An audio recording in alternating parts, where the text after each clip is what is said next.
Hello friends, welcome to ইয়ার। যেমনটা আমরা আগে দেখেছিলাম যে পিএনআরডির পর এখন ইরিগেশন এবং পিডব্লিউডিও ইন্টিমেশন কাম অ্যাপয়েন্টমেন্ট লেটার দেওয়া হয়েছে। তো এখানে ইম্পর্টেন্ট পয়েন্টগুলো আমরা একটু আলোচনা করে নেবো। প্রথমে ইরিগেশনটা দেখে নেবো, তারপর যে পিডব্লিউডিটা দেখে নেবো, আর পিভিআর ব্যাপারটা আমরা লাস্টে আলোচনা করব।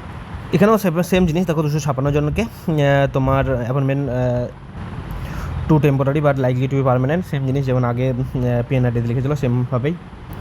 এখানে একটা ইম্পর্টেন্ট পয়েন্ট বলা হয়েছে, যেখানে ওবিসি ক্যান্ডিডেটদের জন্য, ওবিসি ক্যান্ডিডেট যারা ওবিসি হিসাবে সিলেক্ট হয়েছো, তাদের যে সার্টিফিকেট যেটা দিয়েছো ওবিসি আদার ব্যাকওয়ার্ড ক্লাস বা ওবিসি যে সার্টিফিকেট দিয়ে যেখানে দিয়ে তার সঙ্গে এনসিএল প্রোভাইড করতে হয়। নন ক্রিমিলিয়াররা কোনো ওবিসি যে রিজার্ভেশন সেটা কোনো বেনিফিট পায় না। তো নন ক্রিমিলিয়ার যে সার্টিফিকেট যেটা তোমরা প্রোভাইড করেছিলে পিএসসিতে, সেটা তারা থ্রু প্রপার চ্যানেলে ভেরিফাই করবে। যদি কোনো এখানে দেখে যে তোমার কোনো ফ্রড বা কিছু আছে, তাহলে কিন্তু তোমার ক্যান্ডিডেটটা ক্যান্সেল হয়ে যেতে পারে। এই জিনিসটা ভালোভাবে উল্লেখ করেছে। আর 2 নম্বর এখানে যেটা দেওয়া আছে সেটা দেখো, এই যে ইরিগেশনের মেন অফিস যেটা হেড অফিসে যেখানে যেতে হবে, কীরকম শিডিউল দেওয়া আছে পরের পেজে আমরা দেখবো যে কাদের বা কোন রোল নাম্বারদেরকে কোন ডেটে কোন টাইমে ডাকা হয়েছে। তার সঙ্গে কি একটা অ্যাকসেপ্টেন্স লেটার লিখে নিয়ে যেতে হবে। তাদের মধ্যে একটা ইম্পর্ট্যান্ট জিনিস, কেউ যদি তোমরা সেন্ট্রাল গভর্নমেন্ট আর স্টেট গভর্নমেন্ট থেকে জব করছো অলরেডি, তাদের দুটো কেস, একটা PVR police verification and medical complete হয়ে গেছে, মানে যে ডিপার্টমেন্টে করছো সেই ডিপার্টমেন্টে পুলিশ ভেরিফিকেশান আর মেডিকেল নিশ্চয়ই করিয়েছে।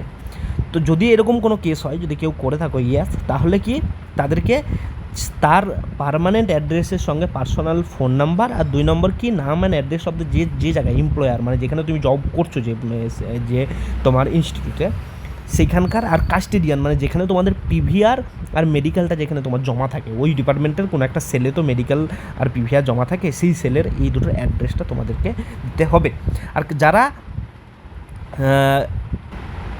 কেউ জব করছো না, এটা তাদের ফার্স্ট জব, ঠিক আছে, স্টেট গভর্নমেন্ট বা সেন্ট্রাল গভর্নমেন্টে জব করছো না, তারা কি করবে, অ্যাকসেপ্টেন্স লেটারটা দেবে।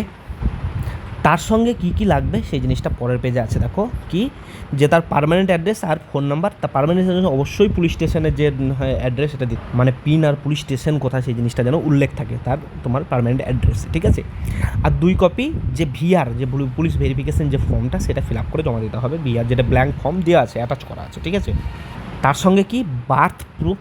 এই বার্থ প্রুফ নিয়ে অনেকের কোশ্চেন হচ্ছে যে অনেকের বার্থ সার্টিফিকেট নেই, তারা কী করবে, তার মাধ্যমিকের অ্যাডমিট কার্ড যেটা আছে, অ্যাডমিট কার্ড প্রোভাইড করলে এখানে হবে, ঠিক আছে। কাস্ট সার্টিফিকেট, যাদের কাস্ট সার্টিফিকেট আছে তারা, আর অ্যাড্রেস প্রুফ হিসাবে তোমরা যে কোনো যে আইডি সেটা তোমরা দিতে পারো, ঠিক আছে। আর যাদের ডিজিটাল সার্টিফিকেট আছে তারা দিতে পারো। আর এডুকেশনাল কোয়ালিফিকেশানে যেগুলো এডুকেশনাল কোয়ালিফিকেশান তুমি ওখানে দিয়েছো, যে পিএসসিতে তুমি প্রোভাইড করেছিল ডকুমেন্টিফিকেশান, সেই জিনিসগুলো এখানে প্রোভাইড করবে, ঠিক আছে।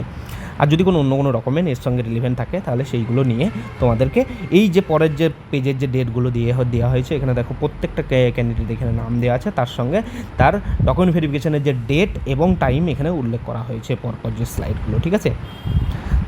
তার সঙ্গে ব্ল্যাঙ্ক ভিআর যেটা, সেটাও প্রোভাইড করা হয়েছে। নেক্সট চলে আসি এখন পিডব্লিউডি ডিপার্টমেন্ট থেকে যেটা দেওয়া হয়েছে প্রত্যেককে। এখানেও দেখো appointment as temporary junior engineer under the service, এখানেও সেম জিনিস বলা হয়েছে। দেখো 2 কপি ভেরিফিকেশান রোল, যেটা পুলিশ ভেরিফিকেশানের যে ফর্মটা, সেটা ফিল আপ করে নিয়ে যেতে হবে, যেটা অ্যাটাচ করা হয়েছে। তার সঙ্গে কি along with 2 copy recent pass বছর ফটো এবং অল এডুকেশনাল সার্টিফিকেট, তার সঙ্গে কাস্ট সার্টিফিকেট যে থাকে, আর অ্যাড্রেস প্রুফ, আর যদি অন্য কিছু সার্টিফিকেট থাকে তাহলে, ঠিক আছে। উইথিন 15 ডেজ, এইটার জিনিসটা জানবে যে আজকের ধরো উনি 9 তারিখে, কালকে যেটা হয়েছে, মানে আজকের ডেট থেকে 15 দিনের মধ্যে, মানে 15 দিন উইথিন 15 ওয়ার্কিং ডেজ, কিন্তু ওয়ার্কিং ডেজ বলেছে এখানে, কিন্তু নন ওয়ার্কিং নয়। এখান থেকে গভর্নমেন্টের ক্যালেন্ডারটা খুলবে, এই আজকের দিন থেকে তুমি হিসাব করবে যে ওয়ার্কিং ডে, 15 ওয়ার্কিং ডে কত তারিখ পর্যন্ত হচ্ছে, এই তারিখের মধ্যে তোমাদেরকে যে ভিআর, সেটা কিন্তু তোমাকে রাদার যে ডকুমেন্টগুলো আছে সেটা কিন্তু তোমার যে হেড অফিসে, সেখানে গিয়ে কিন্তু তোমাকে অ্যাপিয়ার করাতে হবে। আর এখানেও সেম জিনিস, যদি কেউ স্টেট গভর্নমেন্ট বা সেন্ট্রাল গভর্নমেন্ট আদার ইনস্টিটিউটে কাজ করছে, সেখানে কিন্তু তার সেই যেখানে কাজ করছে সেই এমপ্লয়ার যে ডিটেল যেটা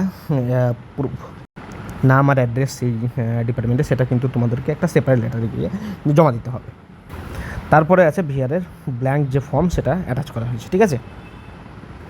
আমরা আগের ভিডিওতে আলোচনা করেছিলাম যদি ভিআর দিয়ে তোমাদের ভিআর নিয়ে যদি কোনো প্রবলেম থাকে ফিল আপ করতে, তাহলে আমি একটা কি ডেমো ভিআরের যে ফর্ম ফিল আপ সেটা আমি করে দেবো। কিন্তু তোমরা বারবারই কোশ্চেন করছে দেখছি যে ভিআর নিয়ে তোমাদের প্রবলেম হচ্ছে, অনেক ইস্যু আসছে, অনেকেই ফোন করেছিল আবার টেক্সটও করেছে। তো সেই জিনিসগুলো আমি নেক্সট যে ভিডিওতে আছে সেগুলোতে তোমরা তোমাদের এই জিনিসগুলো আমি ক্লিয়ার করে দেবো। আপকামিং যে ভিডিওটা আসবে সেটা তোমাদের ভিআর রিলেটেড নিশ্চয়ই হবে।